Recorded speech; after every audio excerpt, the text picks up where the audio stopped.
आज हम पढ़ेंगे ये वाला topic, variation of conductivity and molar conductivity with concentration. कहने का क्या मतलब है, अभी लास्ट क्लास में हमने कंडक्टिविटी पढ़ा था। क्या होता है कि अगर मेरे पास पर यूनिट वॉल्यूम है, यानी कि 1 ml 1 लीटर एनीथिंग, उसमें आयन जितना मोबिलिटी शो करेंगे, जो कंडक्टेंस होगी उसे क्या बोलते हैं, कंडक्टिविटी। ठीक है, तो अब जो कंडक्टिविटी है वो 1 ml की होती है। तो हम पढ़ेंगे कि अगर इसमें पानी मिला दें, यानी कि ये जो भी इलेक्ट्रोलिटिक सोल्यूशन है, मान लो NaCl का सोल्यूशन है, इसमें अगर वाटर ऐड कर दें तो कॉन्सेंट्रेशन क्या हो जाएगी, कम हो जाएगी। तो कॉन्सेंट्रेशन का कम होना या डाइल्यूशन का बढ़ना एक ही बात है, या वॉल्यूम का बढ़ना एक ही बात है। जब भी मैं बोलूँ कॉन्सेंट्रेशन कम हो रही है, जो कॉन्सेंट्रेशन है वो कम हो रही है, कैसे कम करोगे, तुम पानी मिलाओगे, जितना सोल्ट है उसे तो नहीं निकाल सकते, पानी ऐड कर सकते हो। तो जब भी मैं कहूँगी कॉन्सेंट्रेशन कम हो रही है तो डाइल्यूशन बढ़ेगी, वो डाइल्यूट होगा, या फिर वॉल्यूम बढ़ेगा, वॉल्यूम क्या हो जाएगा, इंक्रीज़। तो हमें पढ़ना है कि ऐसा करने से कंडक्टिविटी एंड मोलर कंडक्टिविटी पे क्या फ़र्क पड़ेगा। ओके, तो 1 बाय 1 हम शुरू करेंगे इसको। तो स्टार्ट करते हैं। पहले तो आप ये पढ़िए क्या लिखा है कि कॉन्सेंट्रेशन या डाइल्यूशन का क्या असर होता है कंडक्टिविटी या फिर मोलर कंडक्टिविटी पे। तो यहाँ क्या लिखा है, conductivity and molar conductivity change with concentration, यानी कि दोनों पे असर होता है। कंडक्टिविटी कप्पा पे भी असर होता है और मोलर कंडक्टिविटी लैम्डा एम पर भी क्या होता है, कॉन्सेंट्रेशन या डाइल्यूशन का असर होता है।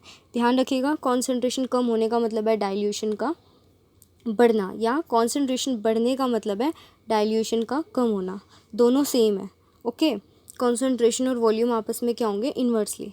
ठीक, अब शुरू करते हैं। पहले मैं पढ़ाऊंगी के पे क्या असर होता है, बाद में हम पढ़ेंगे लैम्डा एम पे, और वीडियो थोड़ा सा बड़ा जाएगा, थोड़ी जल्दी जल्दी समझिए। ठीक है, तो सबसे पहले हम के से शुरू करते हैं। अब ध्यान से सुनो, जो हमारा कंडक्टिविटी है वो क्या होता है, 1 ml जो इलेक्ट्रोलिटिक सोल्यूशन है वो कितना कंडक्ट कर सकता है, सिर्फ उसे क्या कहते हैं, कंडक्टिविटी। तो अभी सुनिए ध्यान से, ये कंटेनर में सिर्फ 1 ml इतना सा लिक्विड है, इसमें आपने सॉल्ट डाल रखा है, आयंस है इसमें कुछ। अगर आप इसमें वाटर ऐड कर दोगे यहाँ तक, तो आयंस तो उतने ही रहेंगे ना। मान लो इसके अंदर 10 आयंस थे, पहले पॉजिटिव नेगेटिव 10 थे, अब भी तो 10 ही रहेंगे ना। पर अब ध्यान से सुनो, पहले वो आयंस इतने कम वॉल्यूम में क्या कर रहे थे, घूम रहे थे, अब वो क्या कर रहे हैं, ज़्यादा वॉल्यूम में। पर कंडक्टिविटी किसकी होती है, 1 ml की। तो अब 1 ml में तो आयंस क्या हो जाएंगे, कम, क्योंकि नीचे वाले आयंस इस एरिया में चले गए। ठीक, तो यहाँ सिर्फ इतनी सी जगह में आयंस मान लो अब 4 बचे, ओनली 4। तो number of ions in this volume क्या हो गया, कम। आयंस की वजह से मोबिलिटी होती है, तो अगर आयंस उस इतने वॉल्यूम में अगर कम हो जाएंगे तो कंडक्टिविटी क्या हो जाएगी, कम, क्योंकि कंडक्टिविटी 1 ml की बात होती है। कंडक्टिविटी बोलते ही 1 ml में जितने आयंस मोबाइल होते हैं, घूम सकते हैं, उसे कंडक्टिविटी कहते हैं। तो फिर से समझ लो कि जैसे ही मैंने ये 1 ml सोल्यूशन था, जैसे ही इसका वॉल्यूम इंक्रीज़ कर दिया, तो इतने हिस्से में आयंस जो कि पहले 10 थे अब वो 4 बचे, क्योंकि थोड़े से आयंस अब ऊपर चले गए, क्योंकि वो पूरे में फैल गए। इस वजह से नंबर ऑफ़ आयंस कम हो जाएंगे, तो कप्पा क्या हो जाएगा, डिक्रीज़। तो क्या पता चला कि कप्पा डिक्रीज़ हो जाता है जैसे जैसे मैं डाइल्यूशन बढ़ाती हूँ, यानी कंसंट्रेशन कम हो जाती है तो के कम होता है, यानी K is directly proportional to C. Got it. ठीक है, अब ये दोनों के लिए, चाहे स्ट्रॉन्ग इलेक्ट्रोलाइट हो चाहे वीक हो, पर ध्यान रखना स्ट्रॉन्ग वालों की हमेशा क्या होगी, ज़्यादा होगी कंडक्टिविटी, क्योंकि वो पूरे के पूरे डिसोसिएट कर जाते हैं, पर वीक वाले नहीं करते। तो आप ये पढ़िए, effect of concentration on conductivity. Conductivity पे कंसंट्रेशन का क्या असर होता है, मैंने क्या बताया, के इज़ डायरेक्टली प्रोपोर्शनल टू सी। जैसे जैसे कॉन्सेंट्रेशन बढ़ेगी तो आपकी कंडक्टिविटी क्या होगी, बढ़ेगी। तो देखो इसमें लिखा है conductivity always decrease with decrease in concentration, चाहे स्ट्रॉन्ग इलेक्ट्रोलाइट हो चाहे वीक इलेक्ट्रोलाइट हो, के इज़ डायरेक्टली प्रोपोर्शनल टू सी। अब पेपर में आएगा एक्सप्लेनेशन इसकी, तो देखो ये रिस्क, ये एज इट इज़ लर्न कर लो यहाँ तक। क्या, number of ions per unit volume that carry the current in a solution decreases on dilution. जब हम पानी मिला देते हैं तो नंबर ऑफ आयंस पर देखो बस ये याद करना है, मैंने ऐसे भी लिख दिया और ऐसे भी लिख दिया है। Number of ions per unit volume decrease कर जाते हैं, डाइल्यूट, ये डेली याद करना है इस लाइन को। Number of ions per unit volume decreases on dilution. जब भी हम पानी मिला देते हैं तो नंबर ऑफ आयंस क्या हो जाते हैं, देखो मैंने ऐसे भी लिख दिया है। कंसंट्रेशन का फॉर्मूला भी तो ये होता है, number of ions per unit volume. तो जैसे ही आपने नंबर ऑफ़ आयंस एक पर यूनिट वॉल्यूम में क्या हो गए कम, इसकी वजह से कंडक्टिविटी क्या हो गई कम। और याद कर रखना कंडक्टिविटी हम क्या बोलते हैं 1/ρ, ठीक है।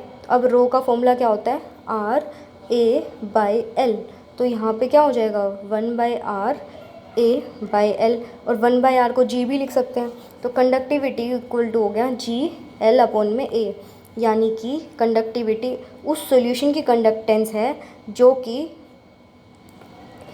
कि कुछ रोड्स के बीच में है, जिनकी बीच की दूरी L है, और उन रोड्स का एरिया ऑफ क्रॉस सेक्शन क्या है A। देखो यहाँ से पढ़ो, the conductivity of a solution at a given concentration is the conductance, यानी G इसकी बात कर रहे हैं, ठीक है, of unit volume of solution kept between two platinum road. कहने का बस इतना मतलब है कि एक सोल्यूशन है, उसमें दो रोड्स हैं जिनके बीच की दूरी L है, area of cross section A है, और ये 1 ml है, यूनिट लेंथ लिखा है यहाँ पे, 1 यूनिट वॉल्यूम 1 ml है। उस समय जो इसकी कंडक्टेंस है G है, वही इसका K है। फिनिश। ओके, तो K is equals to GL/A, ये भी ध्यान रखना, ये मैंने एक्सप्लेन किया हुआ है।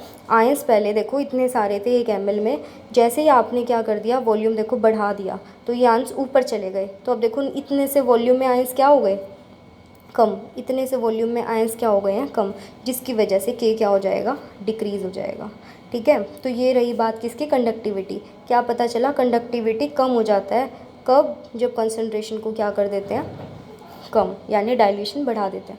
अब बड़ा टॉपिक आ रहा है मोलर कंडक्टिविटी, ठीक है।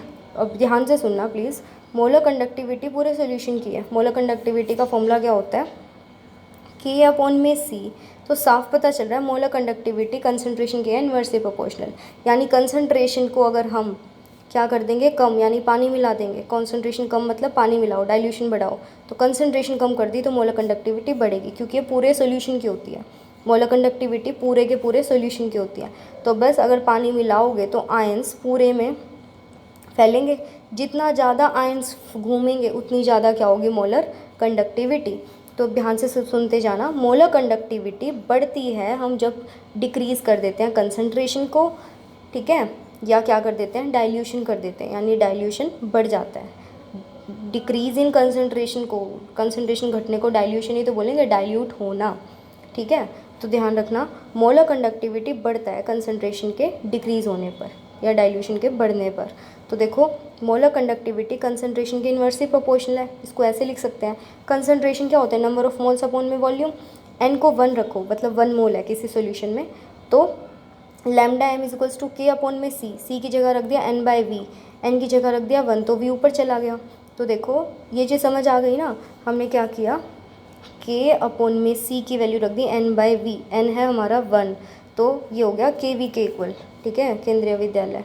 और यहाँ से साफ पता चल रहा है ये वॉल्यूम के डायरेक्टली प्रोपोर्शनल है, लैम्डा m वॉल्यूम के डायरेक्टली प्रोपोर्शनल है।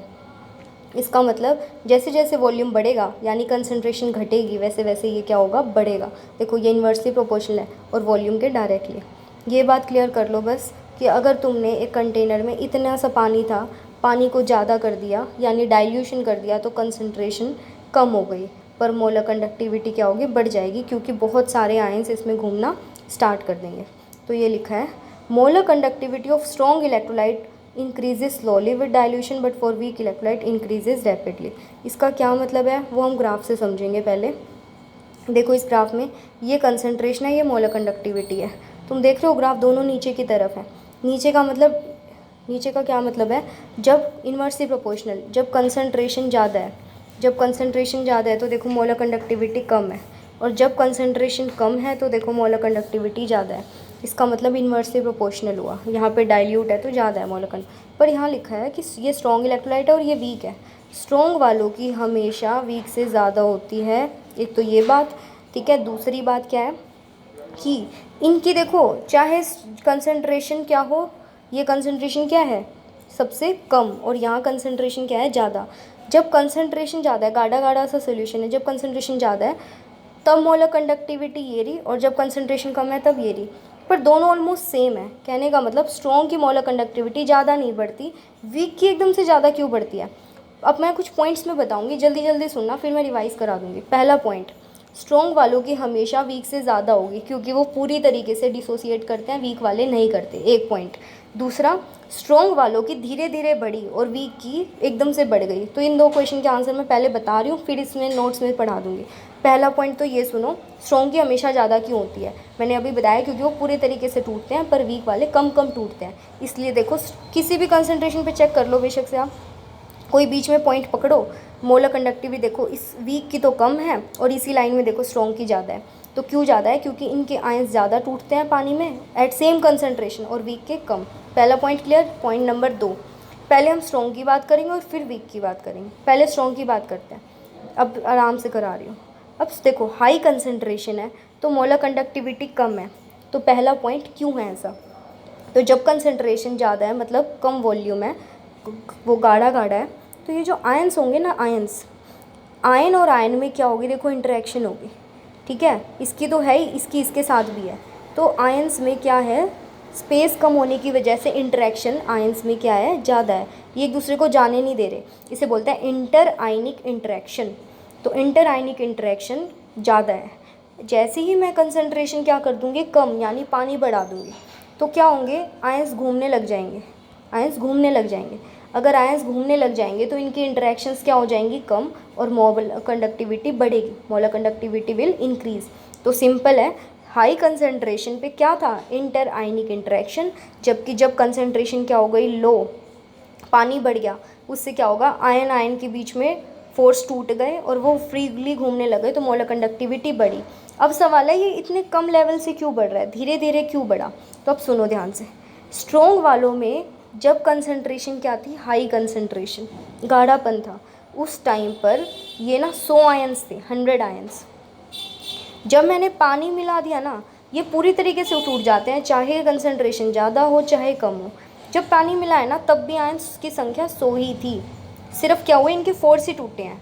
तो इस वजह से चाहे पहले वाली सिचुएशन है चाहे बाद में, आयंस की संख्या नहीं बढ़ेगी।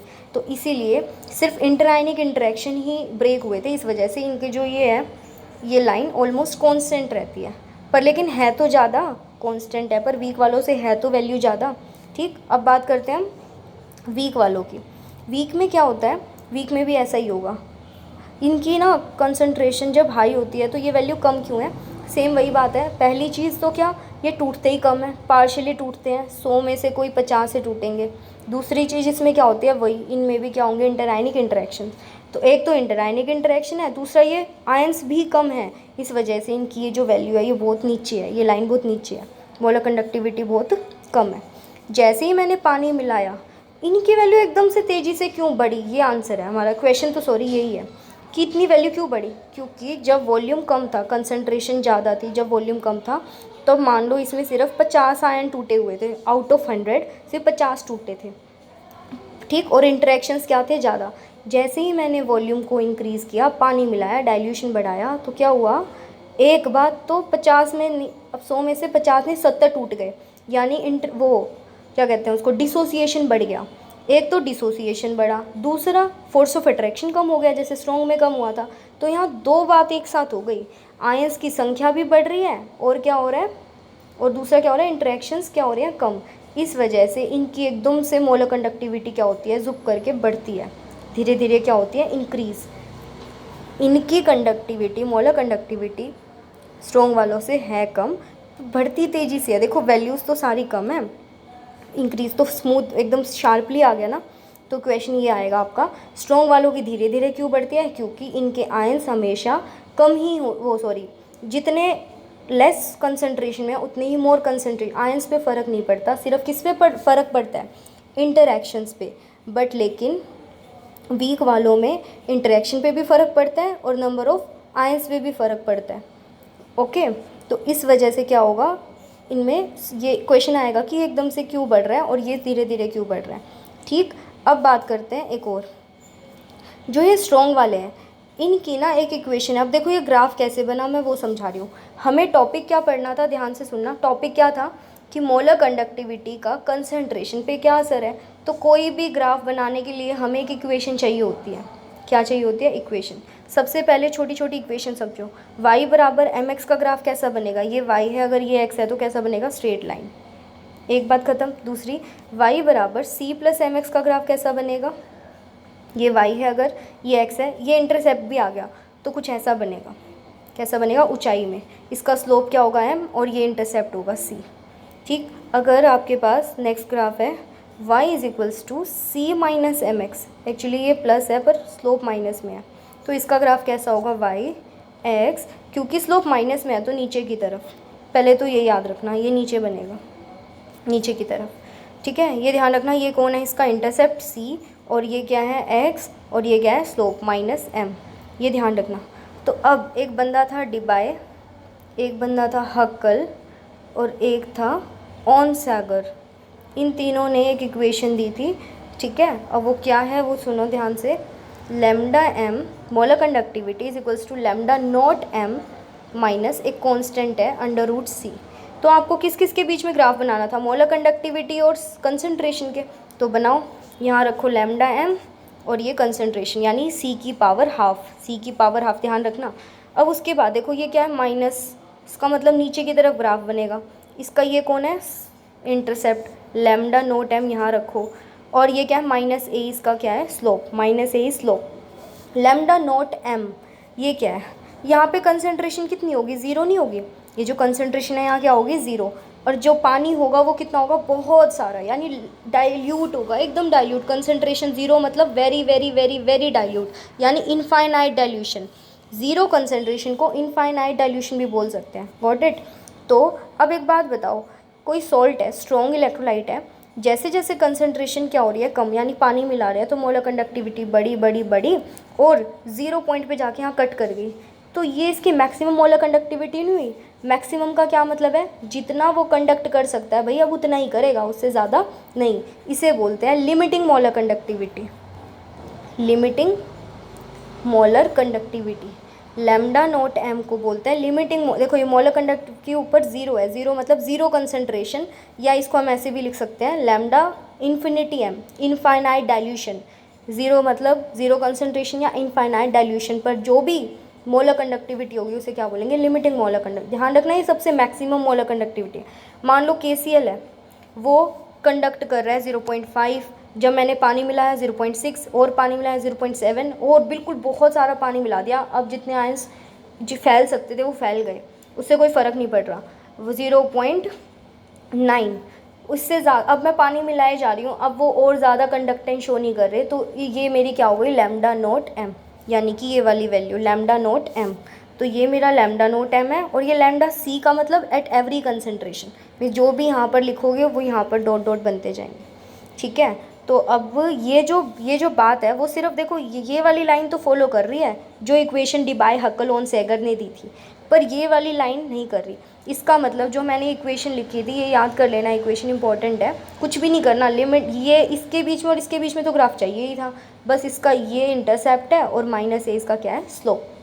ध्यान रखना ये ऐसे लिखा जाएगा प्लस माइनस ए, ये ऐसे लिखा जाता है। ठीक है, तो ये जो इक्वेशन है ये इसके लिए वैलिड है, इसके लिए वैलिड नहीं है। तो डिबाय हक्कल ऑन सैगर किसके लिए होती है? स्ट्रॉन्ग के लिए, ना कि वीक के लिए। मैं फिर रिपीट कर रही हूँ, स्ट्रॉन्ग के लिए होती है, वीक के लिए वो नहीं होती। अब आपको एक बार नोट्स पढ़ा देती हूँ, सारी चीज़ें बिल्कुल अच्छे से क्लियर हो जाएंगी। तो ये देखिए, इफेक्ट ऑफ कंसंट्रेशन या डाइल्यूशन किस पर? Molar conductivity. मोलर कंडक्टिविटी को मैंने क्या बताया? पूरे सॉल्यूशन की होती है। जैसे जैसे कंसंट्रेशन कम करोगे यानी पानी मिलाओगे, मोलर कंडक्टिविटी बढ़ेगी, क्योंकि आयंस मूव करने लग जाएंगे। ये सब मैं बता चुकी हूँ। उसके बाद मोलर कंडक्टिविटी दोनों की चेंज होती है, चाहे वो स्ट्रॉन्ग की हो चाहे वीक की। स्ट्रॉन्ग वालों की धीरे धीरे बढ़ती है और वीक वालों की एकदम रैपिडली बढ़ती है। ठीक है, अब बारी बारी से पढ़ेंगे, एक बार स्ट्रॉन्ग का और एक बार वीक का। अब पहला पॉइंट पढ़ो, मोलर कंडक्टिविटी स्ट्रॉन्ग इलेक्ट्रोलाइट की हमेशा वीक से ज़्यादा होती है, क्योंकि वो कंप्लीट डिसोसिएशन करते हैं। First point clear. दूसरा, जो कर्व थी, वो जो ऐसे मैंने एक चित्र बनाया था, उसमें क्या था? स्ट्रॉन्ग वालों के में स्मॉल इंक्रीज़ हो रहा था कंडक्टेंस में। ठीक है, स्मॉल इंक्रीज़ क्यों हो रहा था जब जब पानी मिलाया? आंसर ये है, दिस इज़ बिकॉज उनमें कंप्लीट डिसोसिएशन होता है, तो उसमें बहुत सारे आयंस होते हैं जो कि सेम रहते हैं, चाहे डाइल्यूशन कर दो वो चेंज नहीं होते। इसमें क्या लिखा है कि उनके जो नंबर ऑफ़ आयंस है वो हमेशा क्या रहते हैं? सेम, वो चेंज नहीं होते। हाई कंसनट्रेशन पे क्या होता है, उनमें बहुत स्ट्रॉन्ग इंटरआयनिक इंटरेक्शन होता है, जिसकी वजह से वो फ्लो नहीं कर पाते और उनकी कंडक्टेंस क्या होती है, देखो कम, ये कम है। फिर जैसे ही पानी मिलाते हैं वो बढ़ती क्यों है, क्योंकि जैसे हमने पानी मिलाया, फिर अगर जैसे हमने कंसनट्रेशन कम कर दिया यानी डाइल्यूशन बढ़ा दिया, आयंस दूर दूर जाने लगेंगे, इंटरेक्शंस क्या हो जाएंगे, कम, तो मोलर कंडक्टिविटी बढ़ेगी और एक मैक्सिमम लिमिट पे जाएगी। उसे क्या कहते हैं, लैम्डा नोट एम या लैम्डा इन्फिनिटी एम। ठीक है, तो ये क्या होती है, the molar conductivity of electrolytic solution at infinite dilution, ठीक है, और ज़ीरो कंसनट्रेशन एट इनफाइनाइट, ये 4 नहीं आएगा यहाँ, और आएगा, और ज़ीरो कंसनट्रेशन। ये इक्वेशन, ये जो ग्राफ था ये किसने दिया था, डिबाय-हकल ऑनसेगर इक्वेशन, ये वाली है। और इस इक्वेशन का ग्राफ ये वाला है, यानी इस इक्वेशन का ग्राफ सिर्फ स्ट्रॉन्ग के लिए होता है, वीक के लिए नहीं होता, क्योंकि वीक वालों इस इक्वेशन की ये ग्राफ बनेगा। क्या वीक वाले ये ग्राफ फॉलो कर रहे हैं, नहीं कर रहे, तो इसका मतलब ये वीक के लिए नहीं है। अब बात करते हैं conductance of weak electrolyte. Molar conductivity हमेशा वीक वालों की स्ट्रॉन्ग से कम क्यों होती है, क्योंकि वो पार्शियली डिसोसिएशन शो करते हैं। ठीक है, अब बात करते हैं कि ये ऐसे लाइन क्यों आई। हाई, जब कंसनट्रेशन जब हाई थी, यहाँ पर थे, तब क्या हो रहा था, उनमें आयंस भी कम थे और उनके बीच में इंटरआयनिक इंटरेक्शंस क्या थे, ज़्यादा थे, इसलिए उनकी कंडक्टेंस क्या थी, कम थी। जैसे ही मैंने उनको पानी मिला दिया, as dilution increases concentration decreases, interionic interactions क्या हो गए, कम।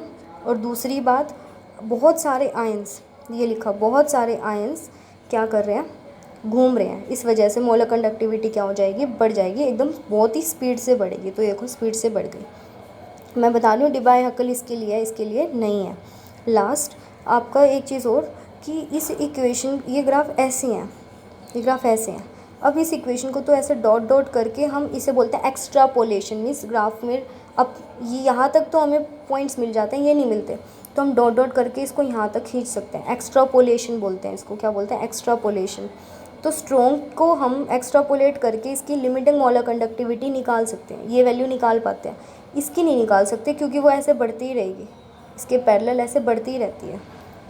ओके, तो अब क्या करें, तो इसमें क्या लिखा है, स्ट्रॉन्ग इलेक्ट्रोलाइट के लिए ये जो प्लॉट है ना वो लीनियर होता है। ठीक है, स्पेशली हाई डाइल्यूशन पे, इस वाले एरिया में। ठीक है, यहाँ पे देखो, तो हम क्या करते हैं, लिमिटिंग मोलर कंडक्टिविटी एक्स्ट्रापोलेशन से निकाल लेते हैं। बट फॉर वीक इलेक्ट्रोलाइट वो स्टीपली बढ़ रहा है, मतलब ऐसे ऊंचाई में जा रहा है स्टीपली, इस वजह से हम उससे एक्स्ट्रापोलेट करके वैल्यू नहीं निकाल सकते। इसका रीज़न क्या है, तो इसका रीज़न सुनो। वीक वाले कभी भी कम्प्लीटली नहीं टूटते, जैसे जैसे पानी मिलाते जाओगे थोड़ा थोड़ा उनमें डिसोसिएशन होता रहेगा, पॉइंट। तो इनकी जो मोलर कंडक्टिविटी है ना, पॉइंट से बढ़ती रहेगी, कभी रुकेगी नहीं। पढ़ो ये answer. This is because molar conductivity of weak electrolyte keeps on increasing with dilution and does not becomes constant even at very high dilution. इसका मतलब कि जरा सी वैल्यू बढ़ती रहेगी, क्योंकि उनमें आयन टूटते रहेंगे। जैसे जैसे पानी मिलाओगे थोड़ा फ्लक्चुएशन आता है, कहीं सेट नहीं होगा। यानी वो जो डिजिटल मॉनिटर है उस पर यहाँ नंबर चेंज होता ही रहेगा, रुकेगा ही नहीं, हल्का बढ़ता रहेगा। तो हम एक्स्ट्रापोलेशन से हम ये नहीं निकाल सकते, क्या निकाल सकते, लैम्डा नोट एम। तो लैम्डा नोट एम किसकी निकाल सकते हैं, ग्राफ से। इस ग्राफ से ऐसे पीछे ले जाकर किसकी निकाल सकते हैं, स्ट्रॉन्ग की निकाल सकते हैं, वीक की। ठीक है, अब एक आएगा कोलरोश लॉ, उसकी मदद से हम वीक इलेक्ट्रोलाइट की क्या निकाल लेंगे, मोलर कंडक्टिविटी, वो भी कौन सी, लिमिटिंग। ठीक है, आई होप तुम्हें ये चीज़ें क्लियर हो गई होंगी। ओके।